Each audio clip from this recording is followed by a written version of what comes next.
Tá no ar, responde a partir de agora aqui na tela do Tá no Ar Campinas. E hoje nós vamos falar do quê, hein, minha gente? Nós vamos tirar suas dúvidas sobre direito previdenciário. Mande a sua pergunta pra gente agora no 19 3112 9078.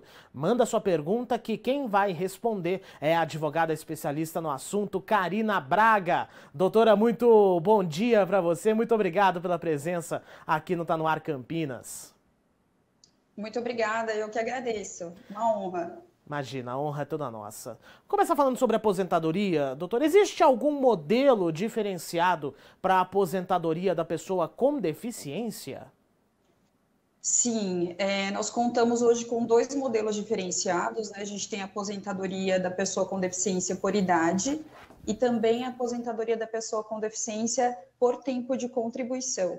Em ambos os casos, você precisa preencher alguns requisitos. Por exemplo, na aposentadoria por idade do deficiente, o homem 60 anos, a mulher 55, e também comprovar um requisito mínimo de 180 contribuições exclusivamente na condição de pessoa com deficiência. E na situação de tempo de contribuição, é avaliado o tempo de contribuição de acordo com o grau da deficiência, né? Então, nós temos aí 3 graus de deficiência, leve, moderada e grave, e de acordo com essa moderação é que se é verificado o tempo de contribuição que a pessoa precisa cumprir, e lembrando também do tempo mínimo necessário de 180 meses, assim como na aposentadoria por idade ao portador de deficiência. Doutora, existe alguma possibilidade, existe algo em que pode fazer com que a aposentadoria por invalidez possa ser cortada?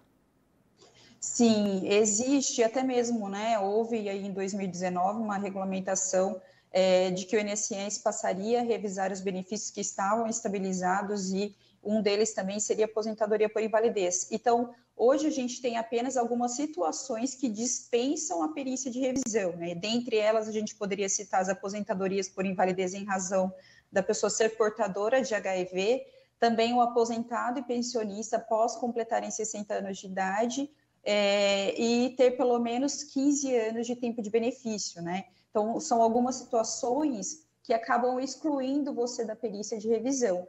Acontece muitas vezes de alguns segurados ser chamados mesmo estando dentro das situações de dispensa, né, da perícia. Então, o que se recomenda é comparecerem no ato e apresentarem toda a documentação que será verificado que deveriam, na verdade, ter sido dispensados, para que não haja suspensão do benefício.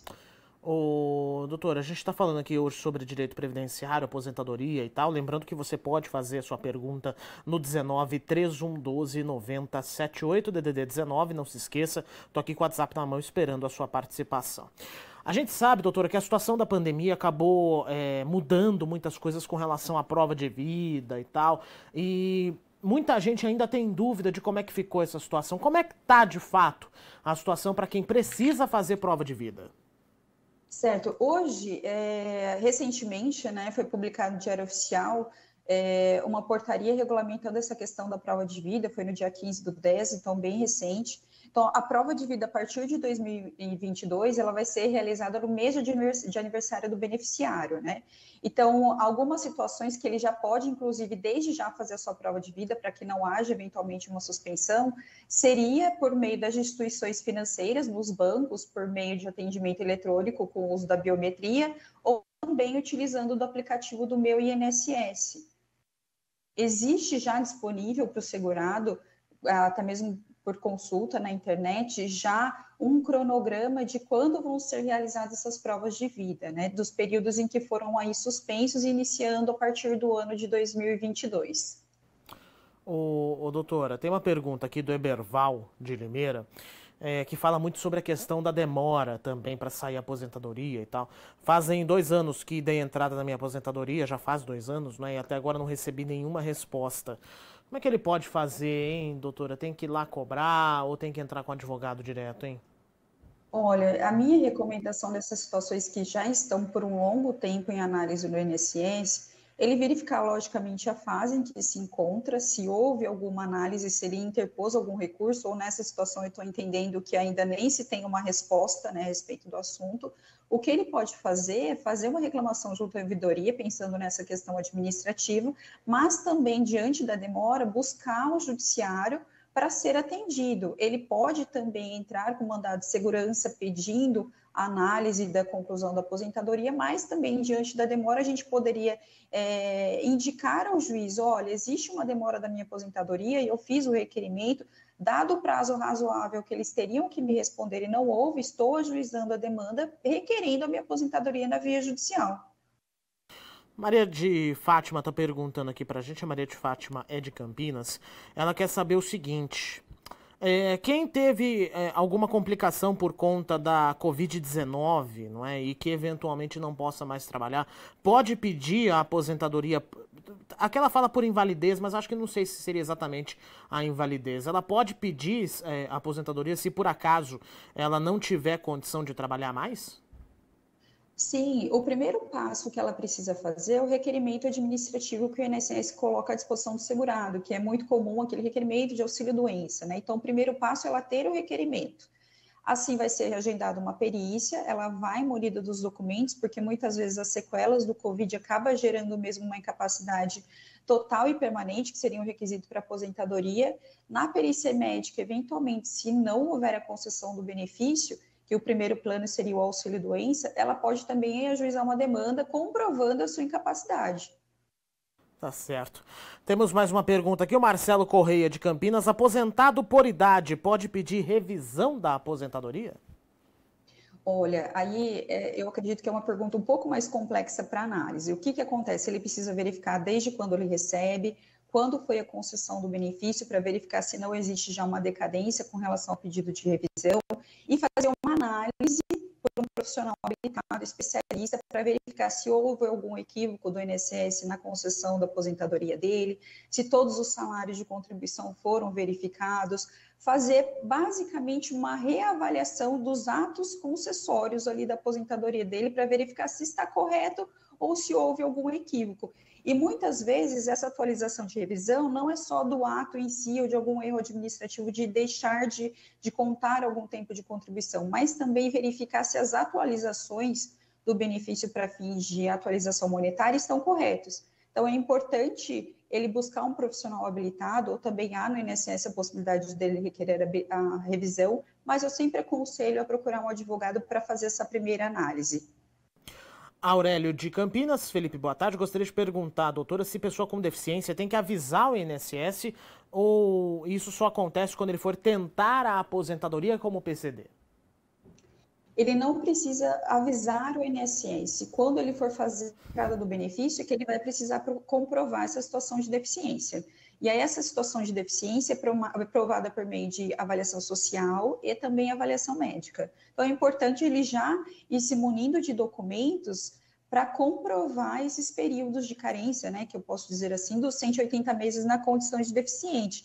Então, por exemplo, alguns documentos de prova de deficiência são tanto os médicos quanto uma habilitação com indicação de deficiência, ou qualquer outro documento que indique, né, ou uma vaga PCD que você exerça na empresa. Então, são todos documentos hábeis para você provar a sua deficiência quando for solicitar a aposentadoria. Muito bem. Regiane de São Pedro, tenho 35 anos de contribuição e 54 anos, porém estou com a carteira em aberto, afastada sem remuneração. Esse registro pode me impedir de aposentar? Não, ele não impede. A única questão que ela precisa avaliar é que assim, a gente teve algumas alterações legais depois da reforma para fins de consideração de parcela de afastamento como tempo de contribuição e carência, né? Então, depois que você tem o afastamento, antes era considerado o período de afastamento sem necessidade de você verter contribuições para a Previdência. Depois da reforma previdenciária, hoje você precisa, mesmo que afastado, verter contribuições para que isso seja contabilizado. É uma situação um pouco complicada para o segurado que acaba dependendo integralmente do valor do benefício para se manter e ainda assim ter que verter contribuições para o INSS. Mas assim, em síntese, quando ela for realizar a aposentadoria dela, o INSS vai ver que existe um registro em aberto, porque na verdade esse registro vai atrapalhar, mas sim o INSS vai entender que o vínculo está suspenso. Quando ele for fazer a avaliação do tempo de contribuição dela, ele vai avaliar todo o período desse contrato, se efetivamente está ativo, porque muitas vezes o benefício está sem baixa, a empresa abriu falência, não houve ali a baixa ou a informação do INSS desse vínculo. Então, o que vai acontecer é que o INSS vai fazer um acerto de vínculos empregatícios junto ao sistema dele. E aí, nesse momento, vai se verificar afastamentos, contribuições, se a empresa deixou de efetuar contribuições e deveria ter sido efetuado, que não deve prejudicar o segurado, logicamente. Tá certo. Mas o interessante aí é o que a gente fala do planejamento previdenciário. Então, as pessoas que estão até mesmo nessa situação de transição, é importantíssimo fazer o planejamento previdenciário para até mesmo elas verificar essas situações e ver quando haverá a possibilidade dela se aposentar e efetivamente qual o valor futuro que poderia ser o valor da aposentadoria dela, assim ela já se prepara para o futuro. Exatamente. Genildo Monteiro de Sorocaba, boa tarde, Felipe, tenho 57 anos e 29 de contribuição e ficou afastado aproximadamente aí 2 anos. Já dá para aposentar? Ele pergunta.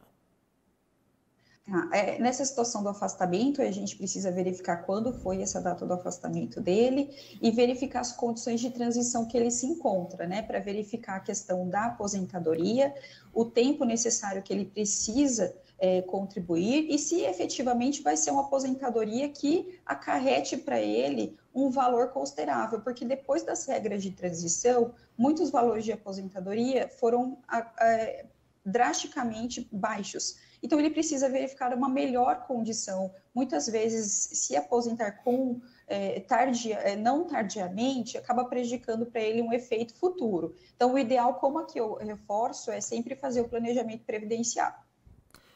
Muito bem. Tá, então acho que nós temos respondido todas as perguntas aqui, dando uma olhada no WhatsApp. Doutora Karina, muito obrigado, viu, pela presença aqui no Tá No Ar Responde. Imagina, fico à disposição. Um abraço. Muito obrigado, viu? Um grande abraço para você. Tá No Ar Responde sempre tá aqui na tela do Tá No Ar Campinas, tirando suas dúvidas.